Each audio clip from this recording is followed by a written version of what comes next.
நண்பர்கள் அனைவருக்கும் வணக்கம். இன்னைக்கு நம்ம அந்த வீடியோல தமிழகத்தில் மீண்டும் பல மாவட்டங்களில் மிக கனமழை என்ற தகவல் வெளியாகி இருக்கு. சோ அதை பத்தி தான் இப்ப நம்ம பார்க்க போறோம். பூமத்திய ரேகையை ஒட்டிய கிழக்கு இந்திய பெருங்கடல் பகுதி மற்றும் அதனை ஒட்டிய தென்கிழக்கு வங்கக்கடல் பகுதியில் நிலவிய காற்றழுத்த தாழ்வு பகுதியானது தற்பொழுது ஆழ்ந்த காற்றழுத்த தாழ்வு பகுதியாக வலுப்பெற்றது. இது மேற்கு வடமேற்கு திசையில் நகர்ந்து நவம்பர் 25 அன்று தெற்கு வங்கக்கடலின் மத்திய பகுதியில் காற்றழுத்த தாழ்வு மண்டலமாக வலுப்பெறக்கூடும். இது மேலும் அதற்கடுத்த 2 தினங்களில் வடமேற்கு திசையில் தமிழகம் இலங்கை கடற்கரையை நோக்கி நகரக்கூடும்.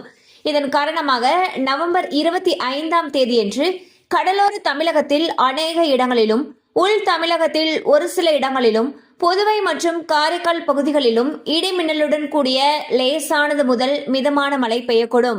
மேலும் மயிலாடுதுறை, நாகப்பட்டினம், தஞ்சாவூர், திருவாரூர் ஆகிய மாவட்டங்கள் மற்றும் காரைக்கால் பகுதிகளில் ஓரிரு இடங்களில் கன முதல் மிக கனமழையும், கடலூர், விழுப்புரம், அரியலூர், சிவகங்கை, புதுக்கோட்டை மற்றும் ராமநாதபுரம் ஆகிய மாவட்டங்கள் மற்றும் புதுவையில் ஓரிரு இடங்களில் கனமழையும் பெய்ய வாய்ப்புள்ளது.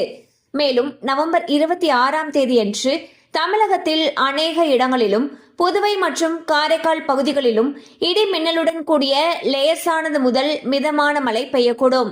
மேலும் கடலூர், தஞ்சாவூர், திருவாரூர், நாகப்பட்டினம், மயிலாடுதுறை, புதுக்கோட்டை ஆகிய மாவட்டங்கள் மற்றும் காரைக்கால் பகுதிகளில் ஓரிரு இடங்களில் கன முதல் மிக கனமழையும், காஞ்சிபுரம், செங்கல்பட்டு, விழுப்புரம், அரியலூர், பெரம்பலூர், திருச்சி, கள்ளக்குறிச்சி, சிவகங்கை, ராமநாதபுரம் ஆகிய மாவட்டங்கள் மற்றும் புதுவையில் ஓரிரு இடங்களில் கனமழையும் பெய்ய வாய்ப்புள்ளது.